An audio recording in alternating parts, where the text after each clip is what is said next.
Thank you, everybody. Thank you for coming. Can everybody hear me okay in the back? Is Zoom okay? Yeah? All right. Then we can get started. As I said, my name is Anya, and I'm an assistant professor in psychology. And my background is mainly in cognitive neuroscience with recent forays into AI. As it turns out, there are lots of similar questions that are being asked in both fields and lots of similar techniques that we can use to study them. And imagine this powerful device that can let us seamlessly take a thought in one person's mind and transmit it into another person's mind.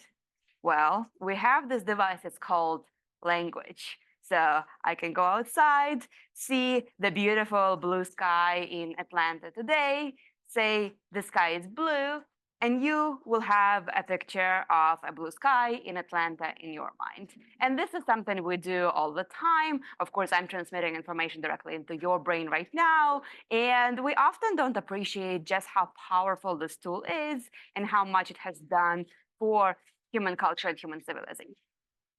But there is one more thing that's happening here in this process. So not only does the listener, the recipient of the message, get the message, but they're now also able to reason about the speaker's mind. So you can ask, well, I guess Anya believes that the sky is blue. How did she know? Is she lying? What was her source of information for that? What else does she know? And so language is also a way for us to probe the contents of other people's minds. And in fact, that same idea also has deep root in artificial intelligence with the Turing test. The Turing test from 1950 is a setup that allows a human observer to interact either with another human or with a computer through a chat interface. And the original intent is to figure out whether they're speaking to a human or a computer, but ultimately the way they're doing it is probing somebody else's cognition, knowledge, reasoning abilities through language, right? So we're using language to interpret the underlying thought.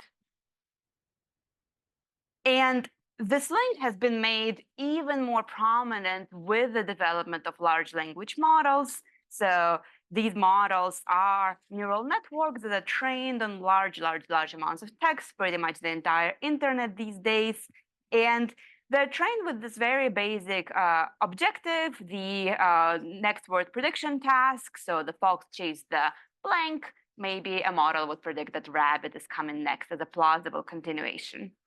And then there is additional stuff that happens, a fine-tuning that allows a chatbot to actually answer questions and provide explanations. But ultimately, it's a big prediction engine trained on language. But it turns out that these models now exhibit a lot of the behaviors, but that in some way resemble reasoning. And they exhibit a lot of knowledge that they've extracted from the underlying linguistic training data. And so as a result, we now witness this rapid growth of a new discipline that you might call AI psychology, where cognitive scientists study artificial models as if they were human subjects to probe what kind of cognitive skills and abilities they have. So you might have studies that look at theory of mind, so social cognition in these models, working memory capacity, personality traits and political biases, and some going as far as saying, well, maybe we can actually replace human participants with these language models because they can simulate human responses so well. They can't quite, but people have pretty far-reaching ideas in that space. And so that's cool, but there is a danger here, right? So there is potential to start conflating language and cognition. So just because these capacities are tightly interconnected and we use language to reason about cognition, doesn't mean that they're one and the same. And so what might happen is you might fall to a fallacy that someone or something is good at language, therefore they're good at thinking. And in fact, it happens all the time already. So if you have an eloquent speaker, maybe a politician that really draws you in with their words, speaks very persuasively, very convincingly, you are more likely to buy their argument, even if when you look at the content more closely, it's kind of vacuous. The opposite kind of fallacy is observing someone of something being bad at thought or at a particular cognitive capacity, and then dismissing all of their abilities, including language. And so that has happened a lot with language models, especially a little bit earlier on. People say, oh, look, they hallucinate, or they fail at this complicated math problem that I gave it, therefore these are not good intelligence models, right? And dismiss all the things that they can do, and in particular, their quite remarkable linguistic abilities. And so the main claim that I'm trying to make here is that when we evaluate cognitive systems, we really should try and dissociate how good they are at language and their other traits that we might call cognition, intelligence, thought, and whatever else you want to put under that umbrella. And so in my work, I look at this language-thought relationship in humans and human brains and in artificial models. And I think there is a lot of potential for these two areas to talk to each other and mutually inform one another.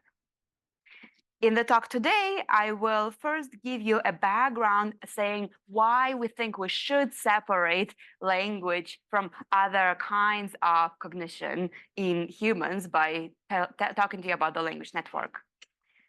Then I will provide a framework that can allow us to talk about the language cognition relationship in a little bit more depth, and that's the notion of formal and functional linguistic competence. And then we're going to look at 3 case studies, computer code comprehension, legal reasoning, and generalized world knowledge to see how some of these ideas play out with a heavy emphasis on human neuroscience, since it's a NeuroNext series, but also with some language model stuff toward the end if we get to it. Okay, so let's get started. So decades of research have shown that language processing in the human brain takes place within its own dedicated network. This network responds to language at different levels of granularity, words, phrases, sentences. It responds during both listening and reading, so different kinds of language comprehension, and also during speaking and writing, so different kinds of language production. The exact location of that network will vary from person to person, so this is just a rough location of where it is. It's typically left lateralized. And in addition to being responsive to all different kinds of language, this network is selective for language. So if we look at how strongly this network gets engaged in response to a linguistic stimulus, so written sentence, a spoken sentence, you will see a high activity, high engagement. But if we measure its responses in response to all kinds of cognitive tasks that are not linguistic, then its response is low.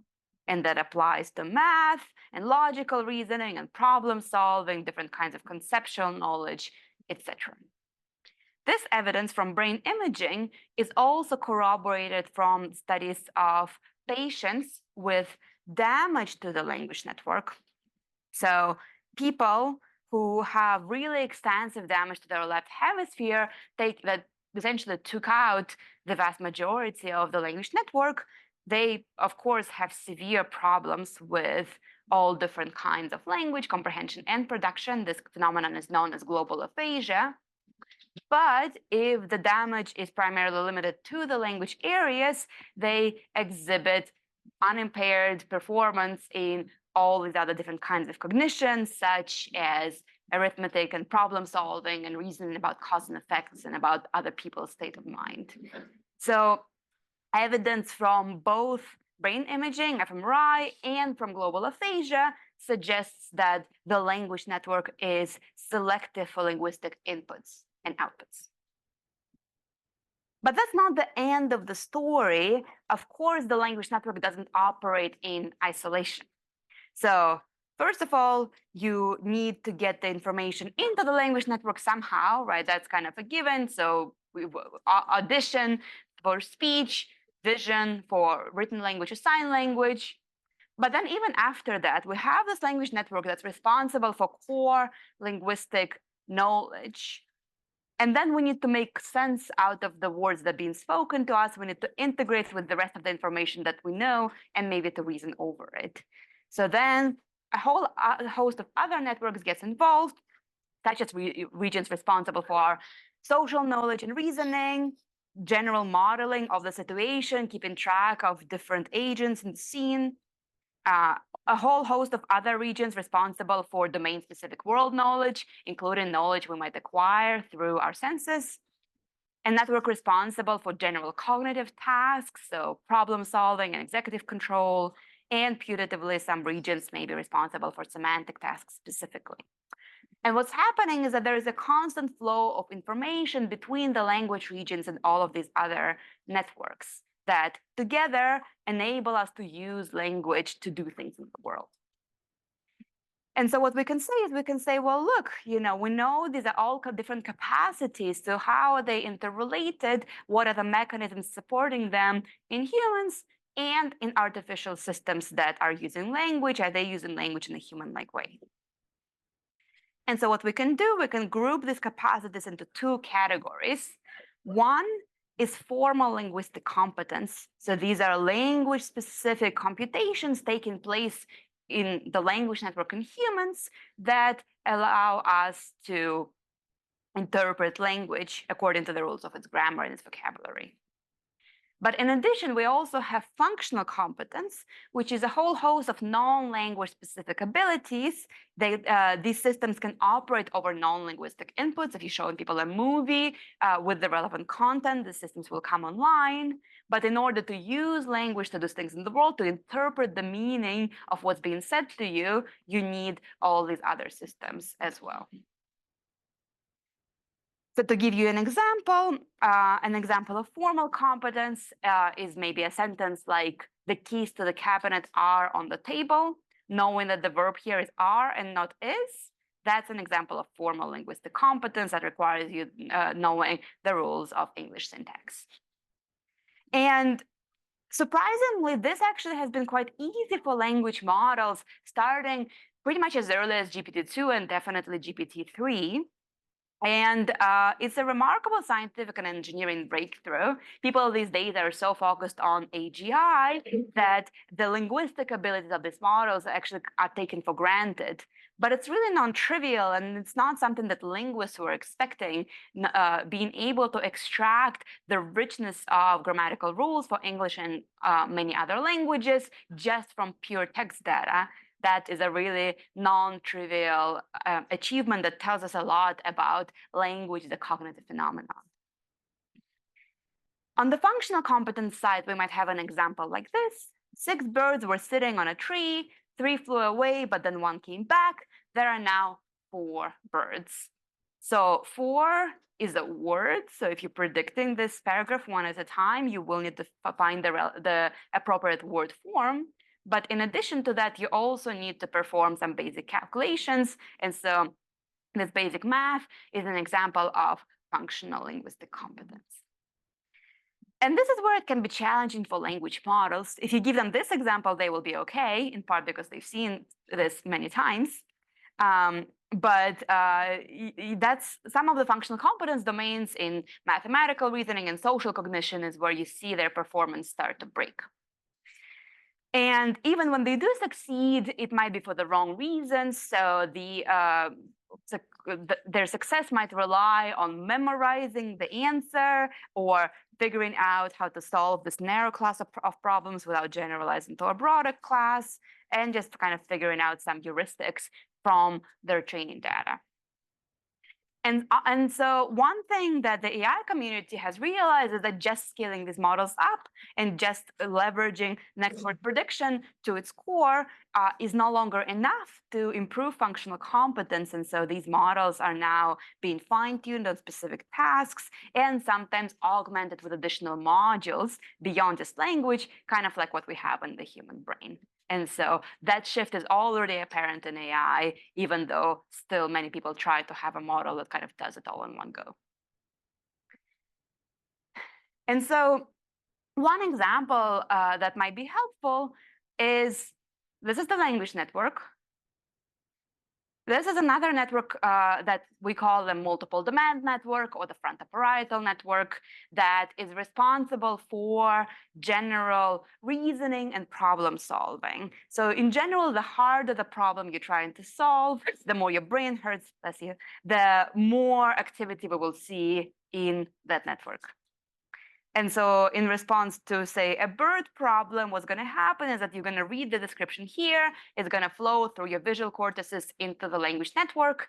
The language network will extract the meaning behind the problem, but it cannot do math. And so what's going to happen is that it might pass the relevant information to the multiple demand network, which will then perform the calculation and return the answer for which you can then verbalize.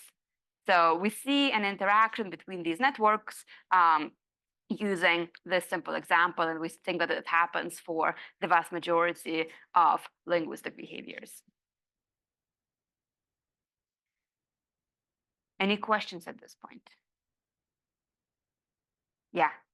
Does it matter what is the source of the data? Because, for example, a video is way more data compared to a text, for example, or something like that. How does the brain deal with that?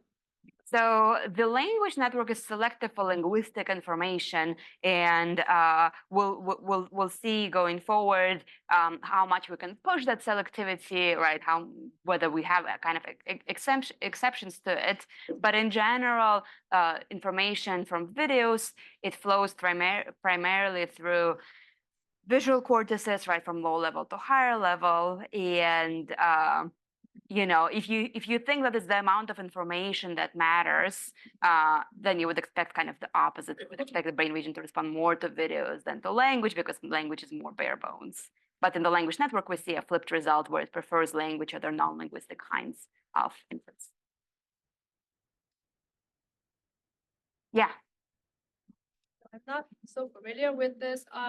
Because you mentioned the maybe the upstream logic processing area can send information to the language processing area in humans. Do you think larger language model should be combined with other like reasoning model to like work together? Like, maybe the reasoning model produce some input and inserts the answer into the large language model. Yeah, that's great, because I'm actually not coming back to this point, but in the paper where we discuss formal and functional competence, we actually say, well, look, if the human brain is compartmentalized, where you have language processing and then cognitive processing in other parts of the brain, then if we want a model that's human-like, we probably want that same kind of specialization. And there are two ways of doing it. One is to build in those modules in advance. We call it architectural modularity. So you have a language module, a reasoning module, you combine them together. Or you might have an architecture that's end-to-end, that is trained holistically, but something in that architecture permits it to develop specialized modules within over the course of training. And that's a hard problem of how do we do that? What are the kinds of training objectives we would need? But in general, I think it's possible to have a system that is modularized in the end, but doesn't start out with predefined modules by human engineers. Great. Okay, so with that, let's dive in. So in this first study, we asked, okay, you know, how specialized is the language network really, right? Is it really only responsive to language, or maybe it's something about language that is shared with other inputs? And so here we looked at computer code comprehension as a compositional symbolic system that resembles language in many ways. And in fact, you know, they're called programming languages. So clearly there is a parallel there. And so if you think about what happens if you're processing a little problem in, say, words versus code, you have to start with interpreting individual words or tokens. You then have to combine them into sentences or statements using syntactic rules. You then have to link individual sentences or statements into a text or a program, and you then can extract the underlying meaning and they perform reasoning over it to get at the answer. So there are lots of similarities, and so we also know that computer code does not have an evolutionary specialized module inside the human brain. It's still recent of an ability. So it would make sense for the language network to take over. And so that is a really strong test of selectivity for language versus other things. And so we can also apply our formal functional distinction here. So the process of getting to the input to an overall meaning of a program, we can call formal programming competence. But then we also have to do reasoning over it, right? We have to interpret it, predict the output. And so that we can call functional programming competence. And we are focusing mainly on formal programming competence in this study. So what we did is we showed people little snippets of code problems in Python and matched sentence problems and asked them to predict the output. What is the answer going to be here? We also had a whole other programming language we looked at that was as different as Python as we could think of, and it's Scratch Junior. It's a graphical programming language for kids. It doesn't have any text in it. So it's a series of blocks that you combine to give instructions to a cartoon character. And so then this was also matched with corresponding sentence problems. So we looked first at responses within the language network to Python code. So here we have a basic sentence reading condition contrasted with the non-word reading condition. So nobody could have predicted blah, blah, blah, versus things that look like language but aren't linguistic. So that's our general localizer that we use to identify the language regions and just make sure that they do respond to meaningful sentences more to this than this control condition. And then these were our two target conditions, sentence problems and code problems. And so first we see our expected response, that this network responds to sentences, but not to matched controlled non-words. It also responds to sentence problems, which makes sense because, again, these are sentences. And so the critical condition here, of course, is our code problems. Is it going to be as strong as responses to sentences? And it's not. It is a little bit more than non-word reading, but it is significantly lower than responses to our sentence problems, suggesting that there is a little bit of a response in the language network to Python code, but it's not nearly at the level of English sentences. Yeah. How is the language delivered? Is it auditory or visual? It's visual presentation. Visual, okay. Yeah. But we see the same thing for auditory language, so we would expect it to be similar. But here it's matched, so it's visual for both language and code. Okay. Yeah. Yeah, well, yeah, like so visual for code seems very different than auditory code, at least for me. Yeah. Well, yeah, auditory code delivery does not work. It's like a known problem.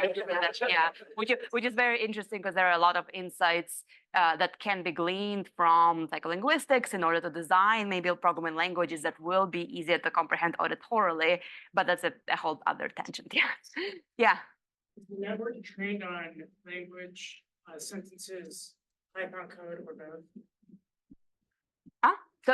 So this is the brain. This is the brain. This is the language network. Yeah.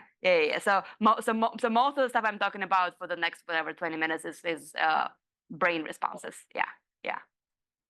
But the same question, how familiar are the subjects with coding? Yes. Relative to how familiar are they with English, with language? Yeah. But there's a diversity even among native speakers of how. So this was one of the first studies on computer code in the brain, and so we picked a pretty lenient threshold. The people needed to be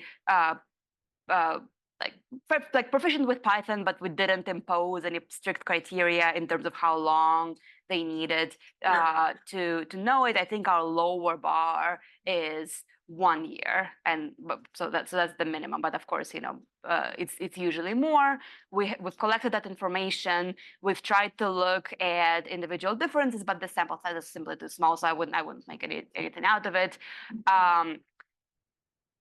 I will say that for foreign languages, you would see engagement of the language network. So even if you are learning a new natural language, you would see much more activity than you would see to Python. So it's true that the level of experience is different, but oftentimes it might actually go the other way, where if you're proficient and fluent, you activate the language regions less. It's like easy for you, essentially. Okay. So now in contrast with, so now we can also look at Scratch Junior, so our second programming language. So again, responses to sentences high, responses to non-words are low, and we're looking at our critical code condition. And here we see very low responses. So if the programming language doesn't look anything like English, like Python does, then the language network really doesn't care. And so we can conclude that it responds a little bit to Python and not at all to Scratch Junior. And then we can also look at the multiple demand network, which we know is responsible for general problem solving.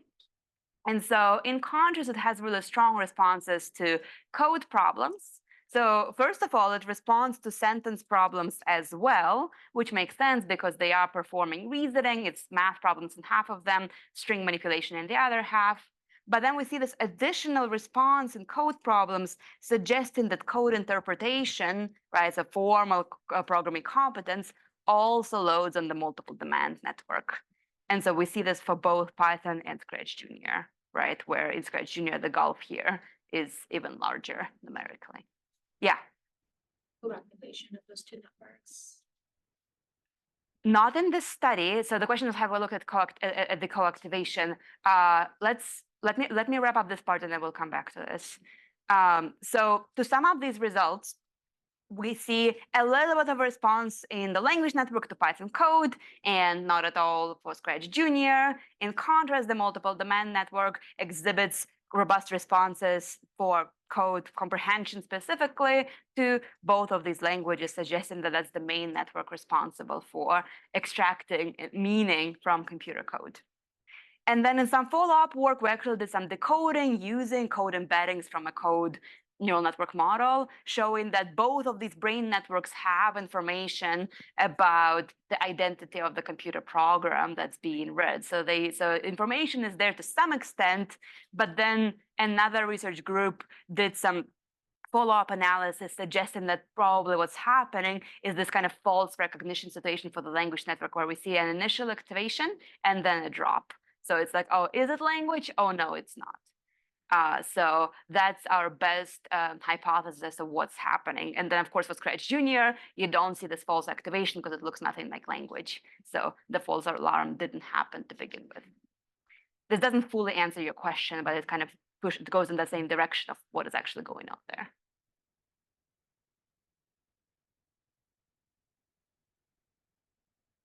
All right, so we can conclude the formal programming competence relies primarily on the multiple demand network. So we still have maintained this selectivity profile for the language network. Okay, the next study is a more fun collaboration that we had with a legal reasoning researcher, where we can see some of these ideas essentially play out in a more complex setting for a pretty complex cognitive ability. So in general, we live in a society that requires a lot of governance of social relations between individuals. So laws exist in order to give people an idea of how they should behave in this complex environment. And so the key principle here is taking a law and applying it to the world around you to know what you should be doing, what you should not be doing. And the process of interpreting the law in relation to your environment is called legal reasoning. So that's the subject of our study here. And the lead author on the study is Eric Martinez, who has a law degree, which wasn't enough for him. So then he got a PhD in cognitive science, and he is really interested in legal reasoning and interpreting legal texts from a cognitive science perspective. The legal literature makes a lot of claims about how things should be or how things are, but we are still in the early stages of having empirical evidence for what is actually going on in the human mind as we are interpreting legal documents. And so we can use the formal functional framework here as well. So we can talk about formal legal competence, and that's the process of extracting meaning from legal texts, which are often written in a very particular way we might call legalese. And so you might require specialized training in order to actually understand these documents. But then there is the process of functional legal competence, and that's the legal reasoning itself, applying legal knowledge to specific cases to figure out how a law or a contract might bear on the situation at hand. And on the functional competence side, there have been a lot of debates in the legal literature about how things are, how things should be. And one side of that debate, called formalism, applying legal rules is a formal logical process. And so actually one inspiration for the study was the feedback we got on our computer code study from people on the internet who said, oh, well, it looks like computer code is just like reading a contract, right? You're doing this very formal structured process of interpreting very formally written language. And so I bet the responses to contracts in the brain would be kind of the same as the code. So many people have that kind of intuition. But on the other side is the realism school, which says, well, look, applying legal rules is not just about formal reasoning. In fact, it depends on the context and the social factors around it. What were the consequences? What was the intent? What were the harms involved? And so it's not just about pure logic, it's about contextualized reasoning about the social implications of, say, a rule violation. And so we can take this framework and actually start making neural predictions about it. On the formal legal competence side, we have our two potential players which of the language network and the multiple domain network. And the question is, which of these networks takes this extra toll from interpreting legal documents? On the functional competence side, under formalism, we would expect the multiple domain network to be involved in actually reasoning about the text. And under the realism, we would also expect involvement from social cognition regions, such as the theory of mind network. So we have some interesting brain predictions to work with here under both the formal and the functional side. And so we had people read two versions of contracts, the legalese versus the plain. The content is exactly the same, but legalese has center embedded clauses, passive voice sentences, stuff in all caps, which is supposed to make things easier to read, but actually kind of doesn't help, and a lot of low frequency words and phrases from Latin, etc. And then the plain language, but you can rewrite all of that in plain English while preserving the meaning. And so we looked at two groups of participants. We had lawyers and non-lawyers with a comparable degree of graduate education.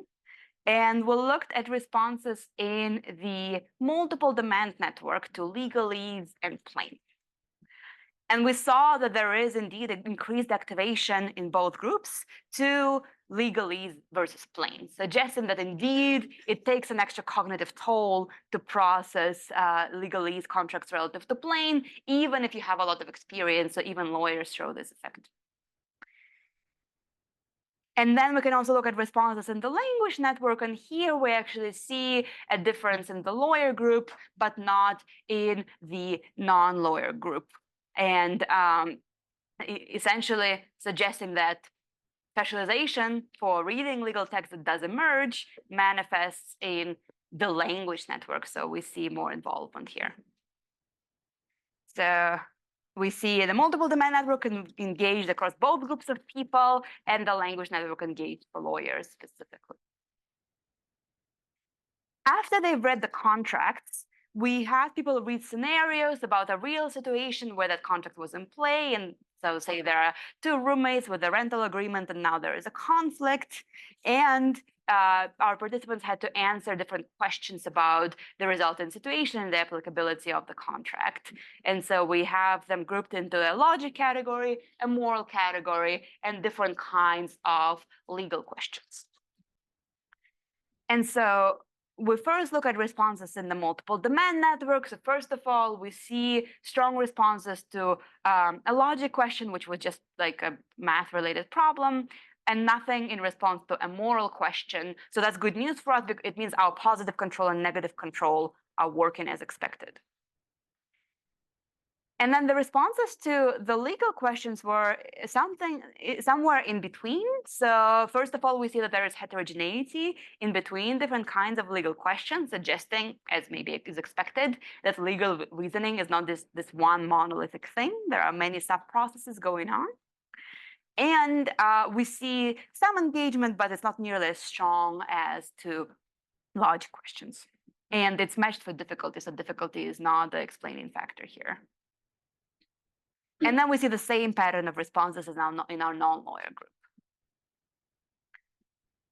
In the theory of mind network, we see responses which the zero baseline here is shifted, but essentially we see much more engagement in response to moral questions and legal questions relative to the logic questions in both groups. In non-lawyers, we see a little bit more for response to moral questions, which some of our lawyers have reported treating moral questions as legal, so maybe that's why. But essentially, we see that in neither case do we see this clear patterning of legal reasoning questions with pure logic. So we see that both networks are involved during legal reasoning for lawyers and non-lawyers, which suggests that formal legal competence recruits the multiple domain network. In lawyers, there is also additional recruitment of the language network. And functional legal competence recruits both the multiple domain network and the theory of mind network in both groups, which essentially provides support for social realism, suggesting that it's not just pure logic, that there is social reasoning involved here. And we see we get similar results from looking at the correlational patterns in the brain across these different kinds of questions and tasks. I will say, however, that this is work in preparation, so take this with a little bit of a grain of salt. We'll be finalizing these results in the coming weeks.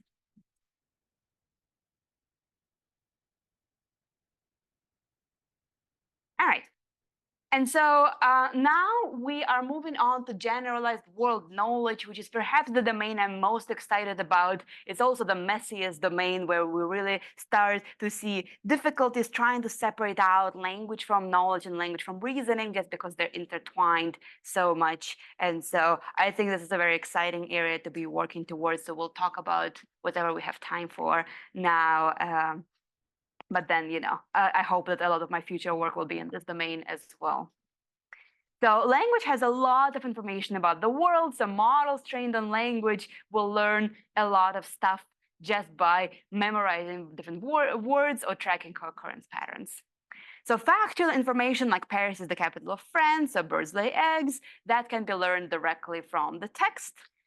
But what is more is that by tracking co-occurrences between words, we can learn a lot of the distributional information. So a model or a human would encounter sentences like the sky is blue today, the sky was pitch black, the sky is pink, and keeping track of that information provides a distribution over possible colors of the sky, what colors are possible for the sky, which colors are more frequent versus less frequent. And it's mainly this distributional knowledge that we are interested in here today. And so one specific kind of this knowledge is generalized event knowledge. So it's storage of common templates, of templates of common events observed in the world.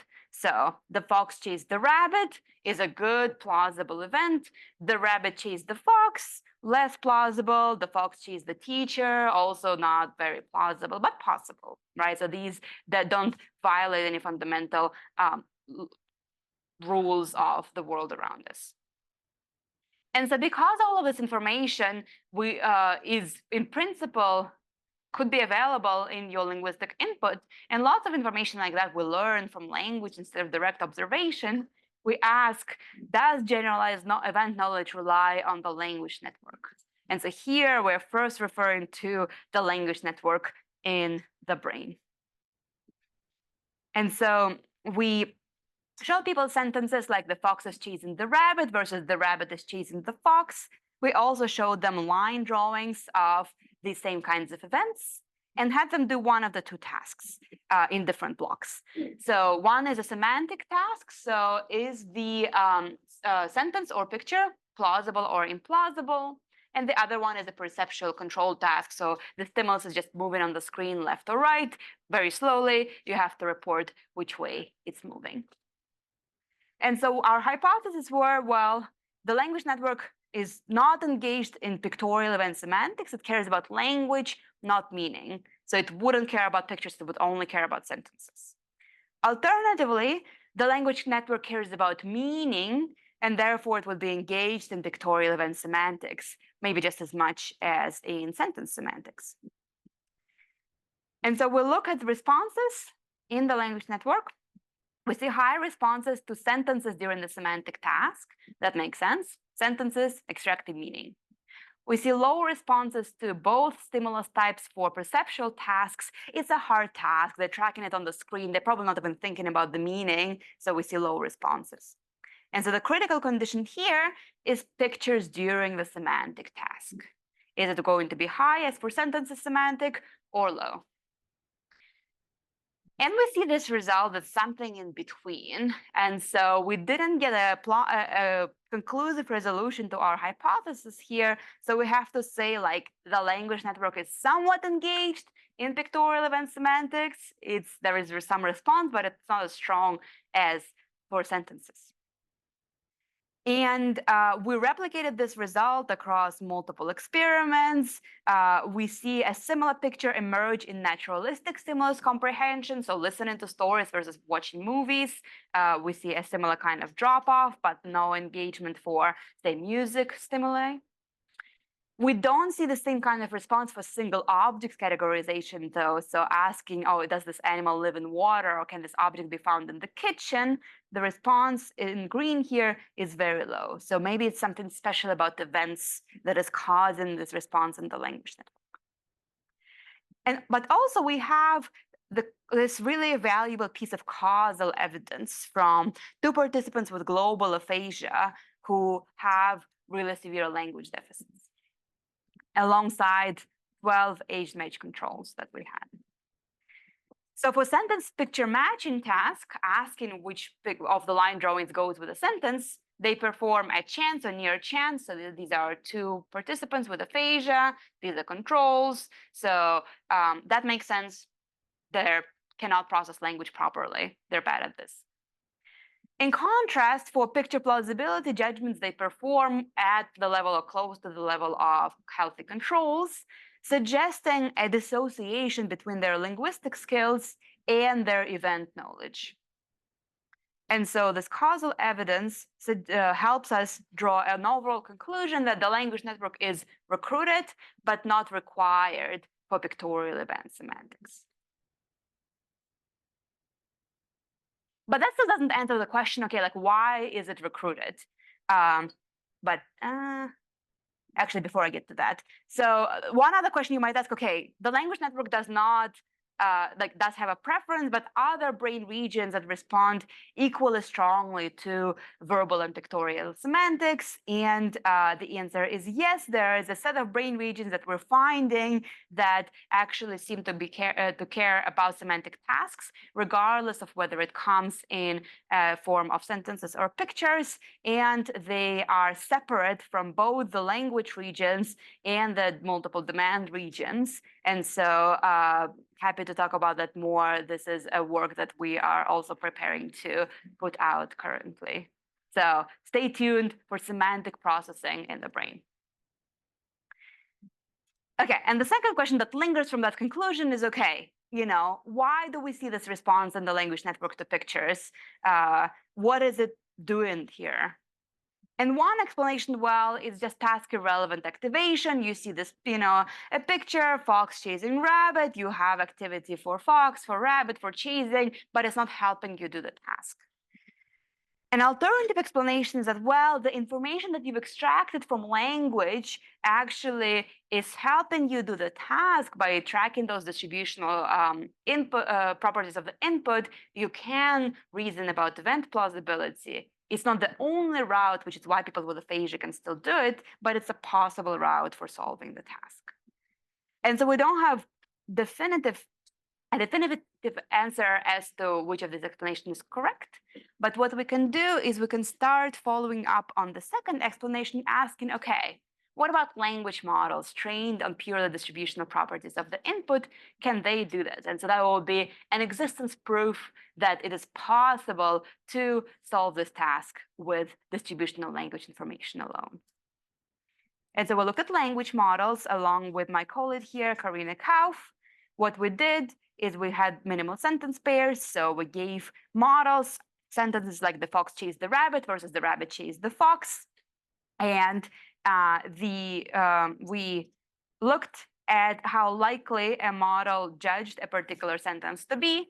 So you can see just what is the probability of a model outputting sentence 1 versus sentence 2. We expect that probability to be higher for the plausible sentence versus the implausible sentence. And if a model got a particular pair correct, we give it an accuracy score of 1, if not 0, and then average over a bunch of minimal pairs.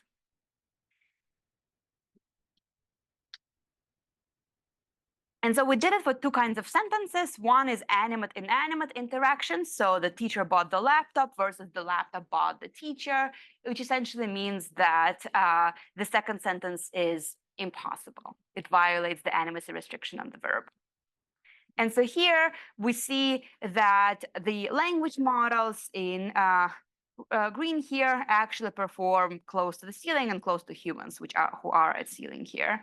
And even very basic, our control language models before the neural network era, they perform fairly well as well, although not as well. We also looked at animate-animate interactions, so the fox chased the rabbit versus the rabbit chased the fox. And there we actually see a performance gap where language models of the recent generation are not as good as humans. And then our control language models, which are much more basic, they actually are a chance or only a little bit about chance. So there is a meaningful difference here that's being captured. And we call that the gap between the impossible and the unlikely. And there might be many explanations for this gap.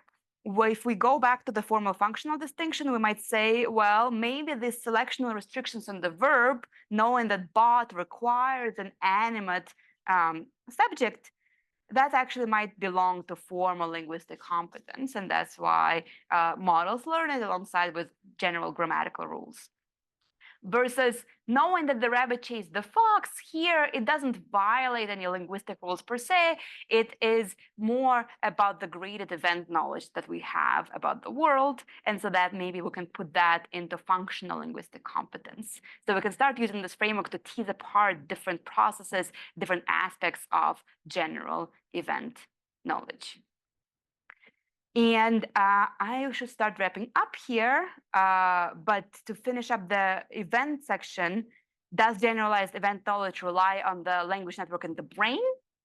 The language network is recruited but not required. And does generalized event knowledge naturally arise in large language models? Yes, for impossible events relying on selection and restrictions, and less so for graded event knowledge. That it's definitely above chance, but it's not as good. And so then we have recently expanded our knowledge framework to a whole host of different domains. We call it elements of world knowledge, or EWOC.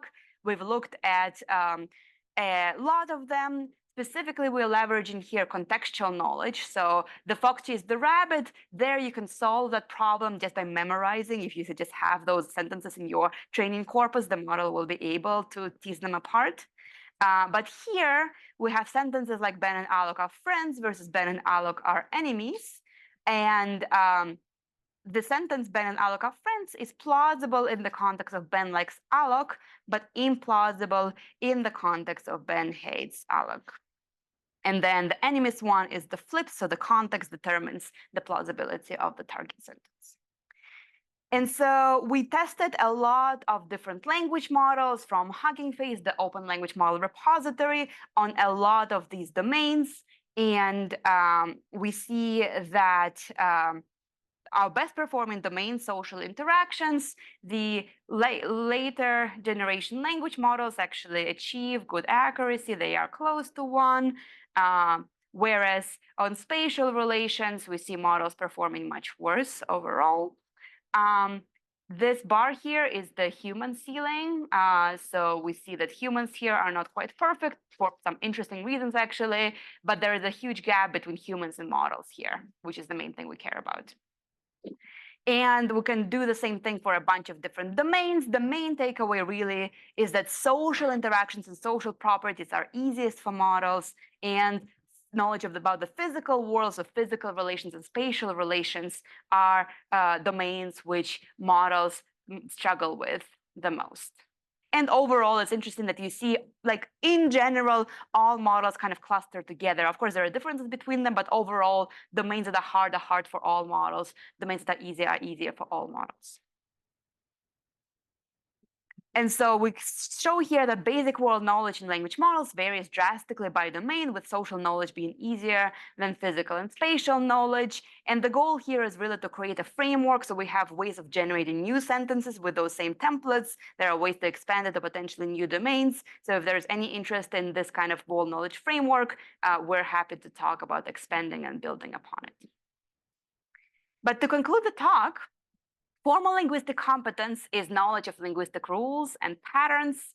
Functional linguistic competence are non-language specific skills required for real-life language use. This distinction is grounded in human neuroscience. It helps clarify the discourse around language and thought. And it can be applied to domains beyond language, like programming and legal reasoning. And finally, it's applicable to both humans and large language models and AI systems in general. With that, there are 2 review papers that I want to highlight. One about the language network with my PhD advisor, F. Fedorenko and Tamar Regev, and our paper about dissociating language and thought in large language models with my colleague, Kalma Howald. Ev is a senior author, and a few other amazing authors as well. So with that, I'd like to thank my amazing collaborators and all of you for your attention.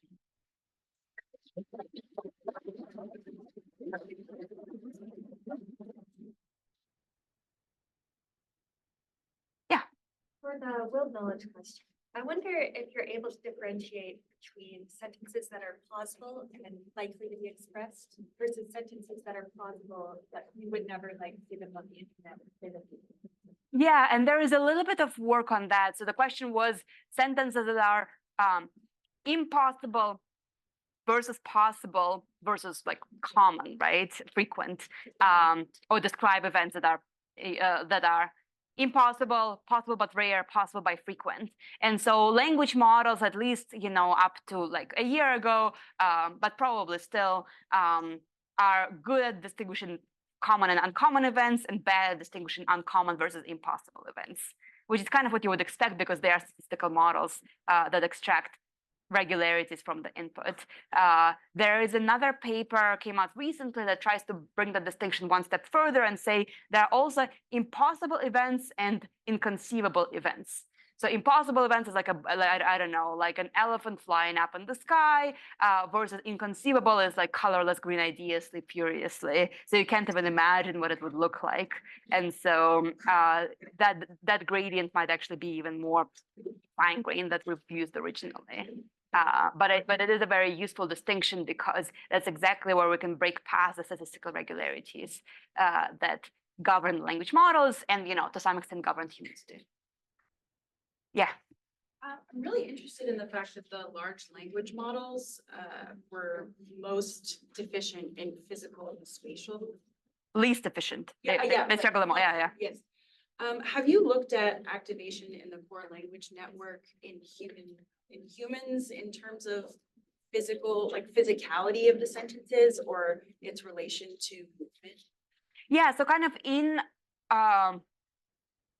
fitting with the overall formal functional competence framework, when we look at how the brain responds to, say, complex narratives, we actually see that words loading heavily on, say, social content engage social cognition regions. So words like family, relationship, love engage social regions, whereas words that have to do with colors or different textures or weight, they engage a different set of regions, which we would expect is responsible for processing physical knowledge about the world. So it's not the language network where we see those differences; it's outside. So they, these words, they seem to recruit relevant domain-specific regions.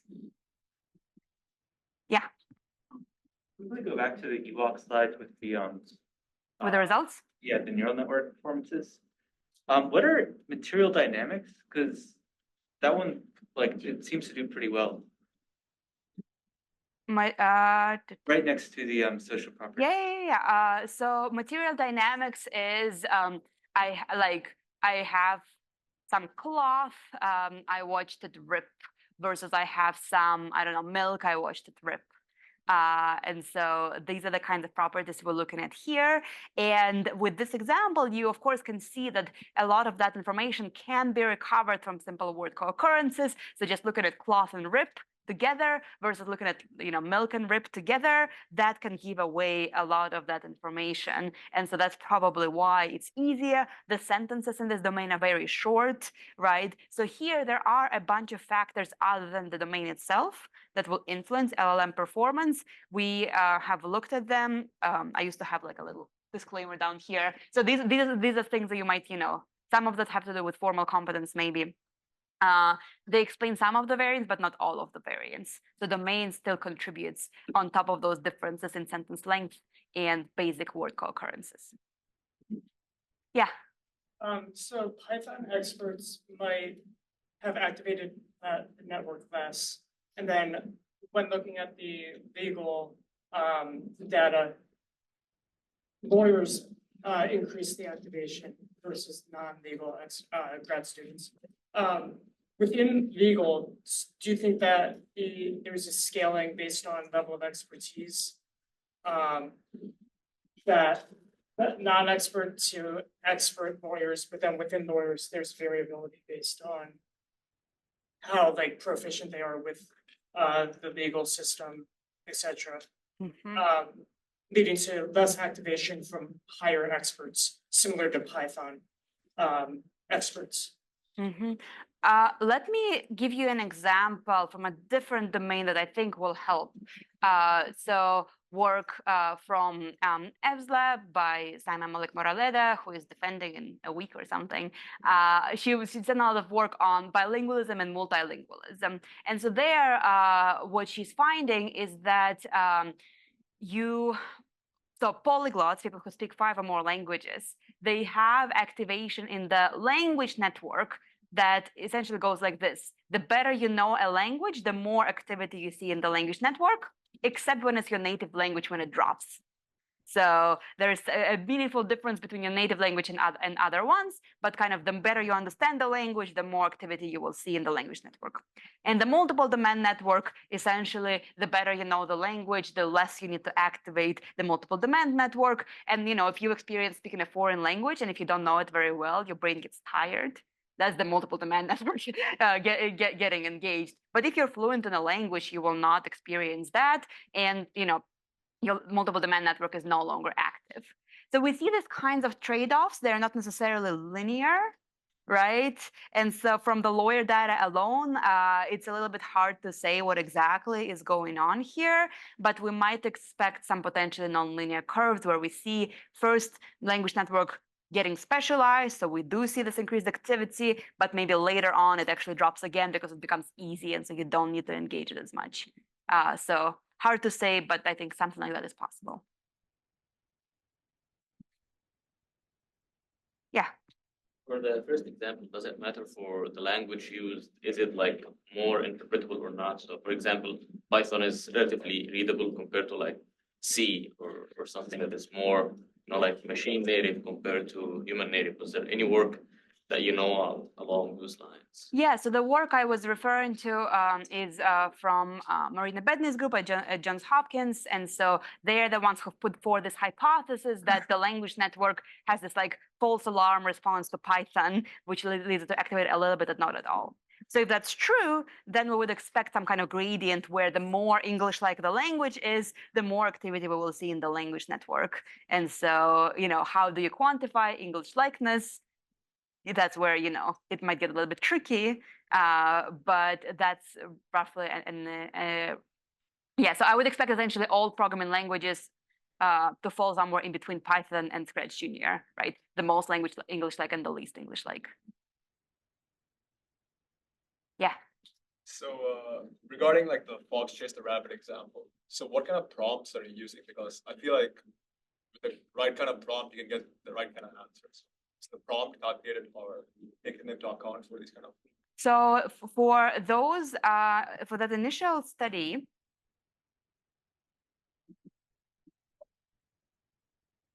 we are not using prompting so these are pre-trained models before they're ever fine-tuned. And what we're looking at the log probabilities of the output, right? So literally just using this model for its original purpose, which is text generation, and looking what is the probability score for generating one sentence versus the other. That tends to give you more information than prompting, because essentially in prompting, you don't know if a model is failing because it didn't understand the prompt versus it doesn't have the relevant knowledge. And so there are studies showing that for log probabilities, a model might succeed even when a prompt would fail. We actually just had a follow-up paper accepted to a workshop like a day or two ago, where we did log probabilities versus prompting on fine-tuned and non-fine-tuned models. And we show that log probabilities are still better. So instruction tuning doesn't necessarily help with prompt-based responses. So this is actually potentially a more sensitive way at getting at this underlying knowledge. It's 12, 18. Oh, so one more question. Yeah, so maybe that should be the last question. Yeah. Question from Benjamin Finelli. I did want to ask here, how much of human intelligence do you think is included in language? Do you think of any other medium that might have capturable intelligence? So the question is how much intelligence is captured in language. And so, as I said, lots of information is captured in language. The vast majority of the information we have about the world is learned indirectly through language, through other people, right? All of the, physics and chemistry and astronomy, right? It's not us observing these phenomena, it's us learning about them from textbooks and from one another. Same with social knowledge, right? Gossiping about one another and who to watch out for. But that's different from the core question I'm trying to target, which is, are the mechanisms responsible for language processing the same as the mechanisms that in the brain or in an artificial system used for reasoning, or is the general world knowledge stored in the same circuits as linguistic knowledge? And so that's where we see a lot of this dissociation. So even if information comes to us linguistically, which a lot of it does, it might then proceed to other brain networks and systems for this more targeted domain-specific processing. And so good last question. Yeah, that's all funny. So let's give Anya a little round of applause.